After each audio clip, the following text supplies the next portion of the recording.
Alzheimer's പ്രതിരോധത്തിൽ വ്യായാമത്തിന് വലിയ പങ്കുണ്ടെന്ന് വെളിപ്പെടുത്തി പഠനം. മധ്യവയസ്സിലും അതിനുശേഷവും വ്യായാമം ശീലമാക്കുന്നതിലൂടെ അൽഷിമേഴ്സ് സാധ്യത കുറയ്ക്കാനാകുമെന്നാണ് പഠനത്തിൽ വ്യക്തമാക്കുന്നത്. ബോസ്റ്റൺ യൂണിവേഴ്സിറ്റിയിലെ ഗവേഷകരാണ് പഠനം നടത്തിയത്. മധ്യവയസ്സിൽ വ്യായാമം ശീലമാക്കിയവരിൽ അൽഷിമേഴ്സ്, ഡിമെൻഷ്യ എന്നിവയ്ക്കുള്ള സാധ്യത 45% കുറവായിരിക്കുമെന്ന് പഠനത്തിൽ കണ്ടെത്തി.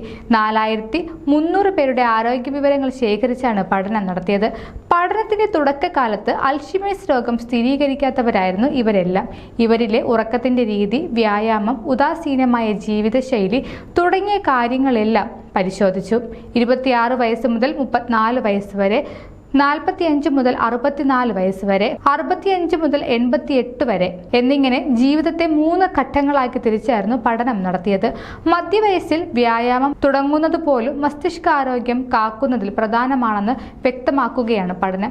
വ്യായാമത്തിലൂടെ മസ്തിഷ്കത്തിന്റെ പ്രവർത്തനത്തെയും ഘടനയെയും മെച്ചപ്പെടുത്താനും അതുവഴി വീക്കം കുറയ്ക്കാനും കഴിയുമെന്നും ഗവേഷകർ പഠനത്തിൽ വ്യക്തമാക്കി. ജാമ നെറ്റ്വർക്ക് ഓപ്പണിലാണ് ഇത് സംബന്ധിച്ച പഠനം പ്രസിദ്ധീകരിച്ചിരിക്കുന്നത്. കൂടുതൽ ആരോഗ്യ വാർത്തകൾക്കായി ഡോക്ടർ ലൈവ് TV സബ്സ്ക്രൈബ് ചെയ്യുക. Stay healthy.